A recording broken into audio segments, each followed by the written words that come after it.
Student, कैसे हैं आप सब। उम्मीद करते हैं आप अच्छे होंगे। चलिए शुरू करते हैं आज का क्लास। आज का क्लास बड़ा ही बेहतर होने वाला है, इसलिए खूब ध्यान से देखें। देखिए क्वेश्चन में कह रहा है, आफ्ताब अपनी पुत्री से कहता है 7 वर्ष पूर्व मैं तुमसे केवल 7 गुनी आयु का था, अब से 3 वर्ष बाद मैं तुमसे केवल 3 गुनी आयु का रह जाऊंगा। इसे बीजगणितीय और ज्यामितीय या ग्राफीय रूपों में व्यक्त करना है। आइए देखते हैं, बड़ा प्रश्न आसान है। तो देखिए सबसे पहले क्या करेंगे, हम यहाँ पर लिख देंगे हल। हल लिख करके फिर अपना काम हम शुरू करेंगे। देखिए हमको जो चीज मालूम नहीं रहता है उसको मान लेते हैं। हमें आफ्ताब की उम्र मालूम नहीं है और उसकी पुत्री का उम्र मालूम नहीं है, तो जो चीज नहीं मालूम रहता है उसको हम क्या करते हैं, मान लेते हैं। माना आफ्ताब की उम्र बराबर, माना आफ्ताब की उम्र बराबर x वर्ष तथा पुत्री का उम्र बराबर y वर्ष। आफ्ताब की उम्र को x मान लिए हैं और पुत्री की उम्र को y मान लिए हैं। केस फर्स्ट में देखिए, केस फर्स्ट में शर्त दूगो दिया है, कंडीशन दूगो दिया है, केस दूगो दिया है। फर्स्ट केस में कहता है, आफ्ताब अपनी पुत्री से कहता है कि 7 वर्ष पूर्व में तुमसे 7 गुनी आयु का था। पूर्व मतलब होता है पीछे और बाद मतलब होता है आगे। देखिए तो पूर्व कह रहा है तो बैक चलते हैं। देखिए यह उम्र आफ्ताब की उम्र है और यह उसकी पुत्री का उम्र है। यह कहता है कि 7 वर्ष पूर्व, तो 7 वर्ष इसमें से पूर्व कर देते हैं, इसमें से भी 7 वर्ष पूर्व कर देते हैं। पिता 7 गुना ज्यादा हो रहा है, जब पिता 7 गुना ज्यादा हो रहा है तो पुत्री 7 गुना कम हो रही होगी, तो बराबर करने के लिए इसमें 7 से गुना कर देते हैं। इसमें 7 से गुना करेंगे तो यह गलत हो जाएगा, इसलिए हम इसमें 7 से गुना करेंगे। अब देखिए इस तरीके से चिन्ह बना करके यहाँ पर लिख देते हैं x माइनस 7 बराबर, इससे इसमें गुना करते हैं तो 7y और माइनस इससे इसमें गुना करते हैं 7 7 49। फिर क्वेश्चन को आगे बढ़ाते हैं। x एक जाति वाला को एक तरफ लेके आ जाते हैं 7y, यहाँ पर देखिए माइनस 49 पहले से दिया हुआ है, इस 7 को उधर भेजेंगे तो प्लस 7 हो जाएगा। x माइनस 7y बराबर 49 में जब 7 जोड़ेंगे तो माइनस 42 हो जाएगा। समीकरण इसको हम 1 मान लेते हैं। अब क्या करते हैं, फिर इसको थोड़ा सा ऐसे घेर लेते हैं, ऐसे घेर करके फिर यहाँ पर केस 2 को भी हम ट्राई करते हैं। आप एग्जाम हॉल में इस तरीके से घेर के नहीं बनाएंगे, क्योंकि यहाँ पर पाना का अभाव रहता है, इसलिए हम इस तरीके से कर देते हैं। आप एग्जाम हॉल में पूरा आपको पाना दिया जाएगा, आप उस तरीके से बनाएंगे। केस 2 में कहता है कि 3 वर्ष बाद, मान लीजिए यह पिता की उम्र है, यह पुत्री की उम्र है, तो 3 वर्ष जब बाद करेंगे तो इसमें भी 3 वर्ष जोड़ लेंगे और इसमें भी 3 वर्ष हम जोड़ लेंगे। पिता 3 गुना ज्यादा हो रहा है, यह 3 गुना ज्यादा हो रहा है, तो इसमें 3 से गुना करेंगे बराबर करने के लिए। जैसे यहाँ पर हम किए थे, ये जो है क्या है 7 इसमें कम कर रहे हैं, 7 इसमें कर रहे हैं, तो ये 7 गुना हो रहा है, आई 7 गुना कम हो रही है, तो बराबर करने के लिए 7 से इधर गुना किए थे ना, वही कंडीशन यहाँ पर भी है। यहाँ पर जो है कि 3 वर्ष प्लस कर देते हैं तो ये 3 गुना ही ज्यादा हो रहा है और 3 गुना यह कम हो रहा है, तो बराबर करने के लिए इसमें गुना नहीं करेंगे, इसमें गुना करेंगे, अभी बराबर हो गया। अब देखिए इस तरीके से हम चिन्ह बना लेते हैं। चिन्ह बना करके हम लिख देते हैं x प्लस 3 बराबर, इसे इसमें गुना करेंगे 3y, इससे इसमें गुना करेंगे 3 तरीका 9। अब सुनिए क्या करते हैं कि x को यहीं पर रहने देते हैं, इस संख्या को उधर लेकर के आएंगे तो माइनस 3y हो जाएगा, बराबर यहाँ पर 9 दिया है, 9 को रहने देते हैं, इस संख्या इधर प्लस में है, जाकर इधर माइनस में हो जाएगा। अब देखिए x माइनस 3y बराबर आ गया हमारा 6। कोई दिक्कत है बताइए। अब क्या करते हैं, समीकरण 1 2 जब हमको मिल गया तो 1 2 की सहायता से अब हम जांच करते हैं कि इसमें कौन सी विधि का प्रयोग होगा। क्वेश्चन में कह रहा है कि बीजगणितीय विधि का प्रयोग करें और ज्यामितीय विधि का प्रयोग करें।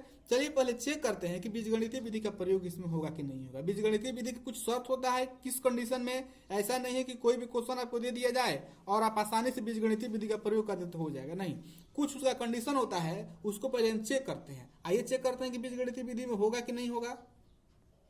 देखिए आपके सामने यहाँ पर लिखा गया है, कुछ हम जो है कि यहाँ पर चार्ट दिखा रहे हैं। देखिए ax plus b y plus c बराबर 0 लिखा हुआ है, यहाँ पर ax plus b y plus c बराबर 0 हुआ है। 0 है।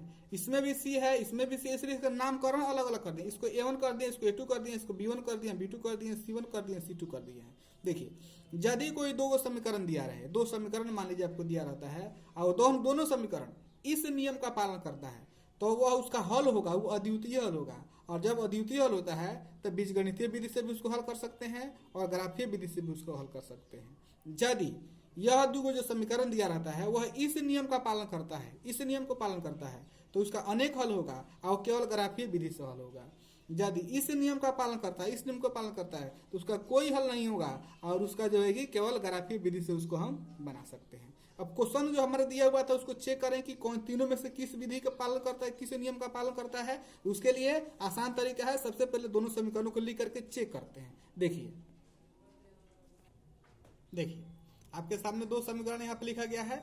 यहाँ पे देखिए x - 7y बराबर -42 समीकरण 1 था। यहाँ पे लिखा गया है x - 3y बराबर 6। अब चेक करते हैं कि तीनों नियम में से किस नियम को पालन करता है। देखिए A1 और A2 को हम लिखते हैं। देखिए A1 के जगह पर 1 है और A2 के जगह पर भी 1 है। A1 A2 हो गया।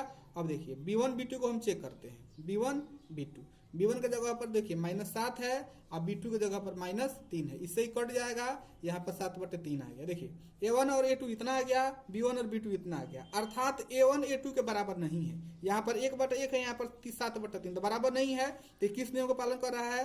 तो A1/A2 और नॉट इक्वल टू B1/B2, इस नियम का पालन कर रहा है। जब इस नियम का पालन कर रहा है तो इसको हम बीजगणितीय विधि से भी हल कर सकते हैं और ग्राफीय विधि से भी आसानी से हम हल कर सकते हैं। चलिए पहले हम बीजगणितीय विधि से हल करते हैं, उसके बाद से आपको हम जो है ग्राफीय विधि से भी हल करके दिखाते हैं। इस वीडियो में आप बने रहें। देखिए आइए देखते हैं समीकरण 1 और समीकरण 2 आपके सामने लिखा हुआ है। क्वेश्चन को जो अभी हम सेट किए तो वहाँ उसका समीकरण 1 यहाँ पर है और समीकरण 2 यहाँ पर है। आइए बीजगणितीय विधि का प्रयोग करते हैं। बीजगणितीय विधि 3 प्रकार का होता है। एक होता है प्रतिस्थापन विधि, दूसरा होता है विलोपन विधि और तीसरा होता है बजगुणन विधि। आइए हम विलोपन विधि का प्रयोग करके चेक करते हैं कि कितना इसका आंसर आता है। इस तरीके से चिन्ह खींच देते हैं। यहाँ पर चिन्ह बदले माइनस हो गया, यह प्लस हो गया, यहाँ पर माइनस हो गया, यह कैंसिल हो जाएगा।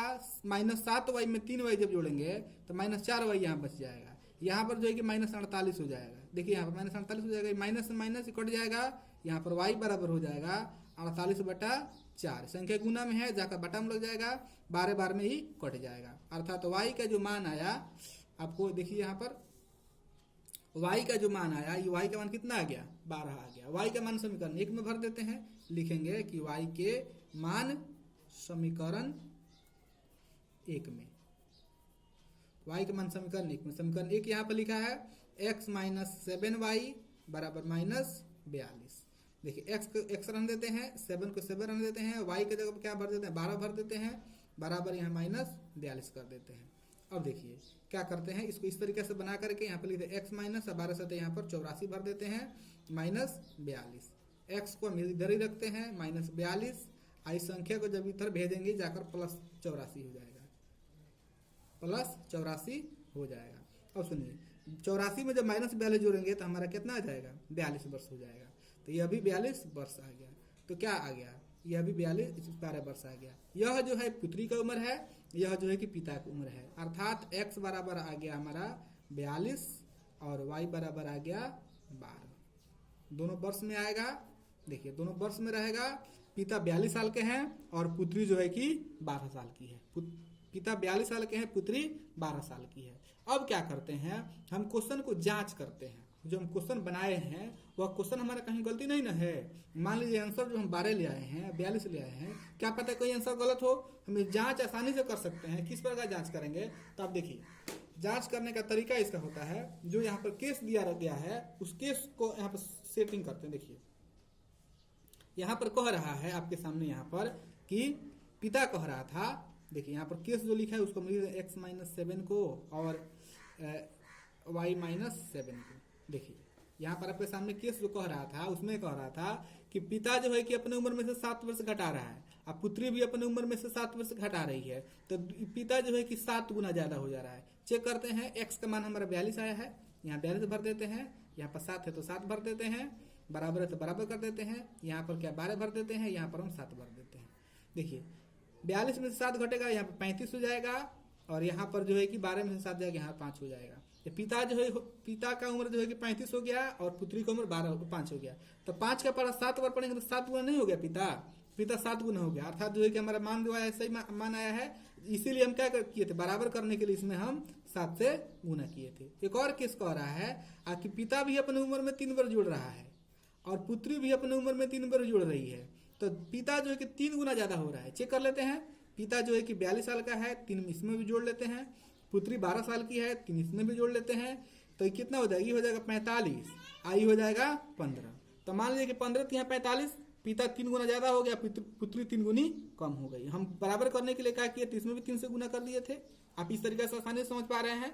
अब चलिए अब क्या करते हैं, ये हो गया बीजगणितीय विधि। बीजगणितीय विधि से हम x और y का मान निकाल दिए। लेकिन अब हमें क्या करना है, हमें ग्राफीय विधि का प्रयोग करना है। ग्राफीय विधि का प्रयोग हम आसानी से कर सकते हैं। देखिए सबसे पहले क्या करते हैं, जो क्वेश्चन हमारा दिया हुआ है इस क्वेश्चन को हम क्या करते हैं, थोड़ा सा आगे बढ़ाते हैं और इसको हल करते हैं। देखिए सबसे पहले बीजगणितीय विधि ग्राफीय विधि बनाने के लिए सबसे पहले सारणी निकालना जरूरी है। सारणी निकाल करके उसका मान x y का मान निकालते हैं। देखिए लिखेंगे यहाँ पर हम कि समीकरण 1 से, समीकरण 1 से समीकरण 1 में है x माइनस 7y बराबर माइनस 42। x को हम एक तरफ रख लेते हैं, माइनस 42 को माइनस 42 रख देते हैं, इसको उधर भेजेंगे तो प्लस 7y हो जाएगा। अब यहाँ पर हम सारणी बना लेते हैं। सारणी हम यहाँ पर आसानी से बना लेते हैं। देखिए सारणी बन गया, कम से कम x का मान और y का मान दो होना चाहिए, एक मान लेंगे तो नहीं बन पाएगा, इस बात को याद रखना है। चलिए हम क्या करते हैं, यहाँ पर y के जगह पर हम 6 भर लेते हैं। y की जगह पर जब 6 भरते हैं क्या आता है उसको हम आपको जांच करके दिखाते हैं। देखिए आपको आसानी से यहाँ पर समझ सकते हैं। यहाँ पर आपके सामने हम रफ कार्य कर देते हैं। देखिए यहाँ पर रफ कार्य ऐसे कर देते हैं। देखिए यहाँ पर x बराबर मान लीजिए कि आया है माइनस 42 और प्लस 7y। क्या किए हैं कि हम y के जगह पर यहाँ पर 6 भर दिए। देखिए y की जगह पर 6 भरा गया है तो माइनस 42 और प्लस 7 गुने 6। देखिए माइनस 42 का माइनस 42 रख देते हैं और 7 6 के यहाँ पर क्या आ जाएगा 42 आ जाएगा, कट जाएगा तो क्या आ गया 0 आ गया। x का मान क्या आ गया 0 आ गया, x का मान 0 आ गया। अब क्या करते हैं, अब हम y के जगह पर 7 भर देते हैं। अब y के जगह पर हम 7 भर देते हैं। देखिए y की जगह पर 7 भर देते हैं, किस क्या होता है यहाँ पर लिख देते हैं x बराबर माइनस 42 और प्लस 7y। x की जगह पर हम यहाँ पर 7 भर लेते हैं। देखिए माइनस 42 को माइनस 42 रख देते हैं, प्लस 7 को प्लस 7 रख देते हैं, गुना यहाँ पर y की जगह पर 7 भरे हैं तो माइनस 42 और प्लस 7 7 49, 49 हो जाएगा। 49 में 42 जुड़ेगा तो क्या आ जाएगा प्लस 7 आ जाएगा। इसीलिए यहाँ पर भी x की जगह पर क्या आ गया 7 आ गया। एक हमारा सारणी तैयार हो गया। अब क्या करते हैं कि अब दूसरा सारणी तैयार करते हैं। अब आपके सामने यहाँ भी देखिए दिया हुआ है, इसको हम ऐसे खींच लेते हैं। आप जो है कि एग्जाम हॉल में इस प्रकार नहीं बनाएंगे, क्योंकि यहाँ पर पाना का अभाव रहता है, जगह का अभाव रहता है, इसलिए ऐसे किया जा रहा है। लेकिन आप वहां पर बनाएंगे तो नीचे बनाते जाएंगे, नहीं कि साइड में पाना लाइन खींच करके नहीं बनाएंगे, बनाते जाएंगे। देखिए अब लिखेंगे यहाँ पर समीकरण 2 से। समीकरण 2 आपके सामने लिखा है x माइनस 3y बराबर 6।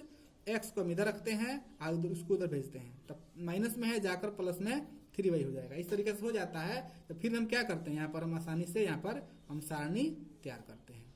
सारणी जब तैयार हो जाता है तो ऐसे इसको लिख देते हैं, इस तरीके से लिख देते हैं। यहाँ पर लिख देते हैं x, यहाँ पर लिख देते हैं y। एक्स वाई हो गया। अब क्या करते हैं, इसमें भी मान भरते हैं। इसके लिए आपको रफ करके फिर हम दिखा रहे हैं। देखिए यहाँ पर थोड़ा इसको ऊपर कर लेते हैं, जगह का अभाव है। देखिए आया है यहाँ पर x बराबर 6 प्लस 3y। क्या करते हैं, x के जगह y के जगह पर माइनस 1 भर लेते हैं। कुछ भी मान भर सकते हैं। देखिए 6 प्लस 3 माइनस 1। देखिए 6 तो 6 से रहेगा और 3 से माइनस 1 में गुना होगा तो माइनस 3 हो जाएगा। यहाँ पर 6 में से 3 जाएगा तो 3 बचेगा, अर्थात 1 भरेंगे तो क्या आ जाएगा 3 आ जाएगा। अब सुनिए फिर यहाँ पर देखिए x बराबर क्या है, x बराबर है 6 प्लस 3y। क्या करेंगे, 6 को 6 रहने देते हैं और प्लस 3 के 3 और y की जगह पर हम क्या भर लेते हैं, अब यहाँ पर हम माइनस 2 भर देते हैं। माइनस 2 जब भरिएगा तो क्या हो जाएगा, ये 6 हो जाएगा और यहाँ पर माइनस 6 ये भी हो जाएगा। ये कट करके आ जाएगा हमारा यहाँ पर मान 0 आ गया। -2 भरे तो क्या आ गया, 0 आ गया। अब इसको हम क्या करेंगे, यह जो सारणी हमको मिला हुआ है, इस सारणी की सहायता से हम क्या करेंगे, अब आसानी से जो है कि अब हम ग्राफ खींच सकते हैं। ग्राफ खींचने के लिए क्या होना चाहिए, हमारे पास ग्राफ का पेज होना चाहिए। इसके लिए ग्राफ का पेज आपके सामने हम रखते हैं। देखिए ऐसा ग्राफ का पेज आपके सामने यहाँ पर रहेगा। देखिए यहाँ पर ग्राफ का पेज हम रख लेते हैं बीच में, और क्या करते हैं हम जो है कि आपके सामने जो सारणी था उस सारणी का मान भी आपके सामने रख देते हैं, ताकि आपको मान रखने में कोई दिक्कत नहीं, बार बार पाना पलटने की जरूरत नहीं पड़ेगा। यहाँ पर सारणी का मान भी हम आपके सामने रख देते हैं। देखिए सारणी का हमारा मान यहीं पर है, आप आसानी से इसे देख सकते हैं। देखिए यहाँ पर हम कॉलम से बना रहे हैं, लेकिन आप एग्जाम हॉल में जो है कि पेंसिल का प्रयोग करेंगे, क्योंकि गाढ़ा दिखने के लिए बना रहे हैं ताकि आपको समझ में आसानी से आ जाए। अब देखिए क्या करेंगे आप, देखिए यहाँ पर x बराबर दिया है 0, तो बीच में जो केंद्र होता है, बीच में केंद्र होता है, इसका मान हमेशा 0 रहता है। x बराबर 0 रहेगा और y बराबर भी 0 रहेगा। तो x के जब क्या मान ले, x बराबर 0 है तो 0 0 यहीं पर रह जाएगा, और y बराबर 6 है। देखिए y बराबर 6 यहाँ पर हमारा आ रहा है, देख रहे हैं, ये y बराबर ही 6 हो गया। तो यहाँ पर जो हमारा सारणी मिला है, मान हमारा मिला है, यह क्या मिला है, तो 0 और 6 यहाँ पर मिल गया, 0 और 6 मिल गया। पहले x को लिखते हैं, x को भुज कहते हैं, y को कोटि कहते हैं, यह मिल गया। केस 2 में चलते हैं। केस 2 में लिखा हुआ है x बराबर 7 और y बराबर भी 7। देखिए x बराबर यहाँ पर मान आ गया हमारा, x बराबर 7 यहाँ पर हो गया। इसके सामने ठीक ऊपर जाएंगे, इसके सामने ऊपर जाएंगे तो यहाँ पर आकर रुकेंगे, और सुनिए वहाँ पर रुकेंगे। उसके बाद से और y बराबर भी 7 है, इसके सामने ठीक इधर जाएंगे तो यहीं पर आएंगे। दोनों तरफ से, इधर से भी जा रहे हैं तो यहीं पर आ रहे हैं, इधर से भी जा रहे हैं तो यहीं पर आ रहे हैं, अर्थात हमारा मान मिल गया यहाँ पर 7 और 7। x बराबर भी 7 है, y बराबर भी 7 है। अब क्या करते हैं, जो दोनों मान हमारा मिला हुआ है इसको खूब आसानी से हम इंच से क्या करते हैं कि मिला देते हैं। देखिए आपके सामने हम इसे रख रहे हैं और रख करके हम मिला रहे हैं। खूब ध्यान से देख लीजिए, इसको ऐसा रख करके आप इसको लाइन खींच सकते हैं। हम कलम से खींच रहे हैं, लेकिन आप लोग जो है कि पेंसिल का प्रयोग करेंगे, क्योंकि कलम से मान्य वहाँ पर नहीं होगा। देखिए इसको ऐसे हम खींच के छोड़ देते हैं। चलिए या इस तरीके से चिन्ह बना देते हैं, इस तरीके से चिन्ह बना देते हैं और लिख देते हैं कौन सा समीकरण था, जिस समीकरण को हम इसको हल किए थे, तो समीकरण को भी लिख देते हैं। रुकिए थोड़ा सा और इंतजार करिए। अब यहाँ पर आपके सामने जो है कि एक तो खिंचा गया, अब दूसरा का नंबर देखिए, दूसरा का नंबर हमारा यहाँ पर है, यहाँ पर है। अब इसको भी क्या करते हैं, इस संख्या रेखा पर हम दर्शाते हैं। देखिए इसमें क्या है, तो x बराबर 3 है, x बराबर 3 यहाँ पर है, x बराबर 3 है, y बराबर -1 है, तो y का मान माइनस वाला नीचे होता है, देखिए यहाँ पर। तो इसके सामने ठीक इधर आएंगे और इसके सामने यहाँ पर कटान कर जाएगा, तो हमको क्या मिल गया, 3 मिल गया और -1 मिल गया। आप इसको लिख सकते हैं। अब देखिए x बराबर यहाँ पे 0 है और y बराबर -2 है, तो x बराबर यहाँ पे 0 है और y बराबर -2 यहाँ पर है। आप लिख सकते हैं 0 और -2, इस तरीके से आप आसानी से लिख सकते हैं। और फिर इसमें भी क्या करेंगे, वही कंडीशन करेंगे जो बार बार करते आए हैं। देखिए यहाँ पर इंच रखेंगे, खूब सीधा लाइन, खूब सीधा इंच रखेंगे, और रखने के बाद से हम क्या करेंगे, इसको ऐसे रख करके और खूब सीधा लाइन से हम इसको ऐसे हम मिला देंगे। देखिए मिल गया, केवल इसमें ग्राफ हमको खींचने के लिए कहा जा रहा था, मिल गया। अब क्या करते हैं कि यहाँ पर जो काटान किया, जो समीकरण हमारा आया था उस समीकरण को यहाँ पर लिख देते। एगो समीकरण हमारा आया था, क्या आया था, तो x - 7y बराबर -42, यह था x - 7y बराबर -42। इसको यहाँ पर लिख देते हैं। यहाँ पर एगो समीकरण आया था, दूसरा समीकरण यहाँ पर आया था, देखिए x - 3y बराबर 6, तो इस पर लिख सकते हैं x - 3y बराबर 6। यह समीकरण 1 और 2 मिल गया। देखिए अब आप सोच रहे होंगे कि यहाँ पर तो जो है कि 45 और 15 नहीं आया। देखिए ये जो मान आप जो दिख रहे हैं यहाँ पर, ये देखिए रेखा जो है क्या आगे जाकर कटान करेगा। ये रेखा जो है जैसे ही आगे बढ़ेगा ये भी बढ़ेगा। तो देखिए इधर जो है कि आपको यहाँ से यहाँ तक की लंबाई ज़्यादा दिख रहा है, यहाँ से यहाँ तक की लंबाई कम होती जा रहा है। जब ये रेखा काफ़ी दूरी तय करेगा, काफ़ी जब आगे जाएगा तो कहीं ना कहीं जा करके ये रेखा इस तरीके से क्या करेगा, इस तरीके से ही कटान हमारा इस तरीके से रेखा ही कटान कर जाएगा। कटान जहाँ पे करता है, यहाँ पे कटान मान लीजिए कर गया, जहाँ पे कटान करता है वहाँ पर x बराबर 45 होगा और y बराबर x बराबर 42 होगा और y बराबर 15 होगा। 15 के 12 है, देख लेते हैं, जो भी है मतलब देख लीजिएगा। जहाँ पे कटान करेगा, जिस तरीके से हम इसको हल करके ले आए थे, तो उसी तरीके बजाय कटान करेगा जहाँ पे जितना इसका मान आया था। आप इतना समझिए कि जहाँ पे काटान करने के लिए नहीं कहा जा रहा है, केवल ये ग्राफीय विधि से हल करने के लिए कहा जा रहा है। तो आपको हम बीजगणितीय विधि से भी हल करके दिखा दिए और ग्राफीय विधि से भी हल करके दिखा दिए। यदि वीडियो आपको अच्छा लगा है तो लाइक करें, शेयर करें, और यदि आप हमारे चैनल पर नए हैं तो चैनल को सब्सक्राइब करें। फिर मिलते हैं किसी नेक्स्ट वीडियो में, तब तक के लिए धन्यवाद। आप अपना ख्याल रखें। आपका दिन और रात शुभ हो।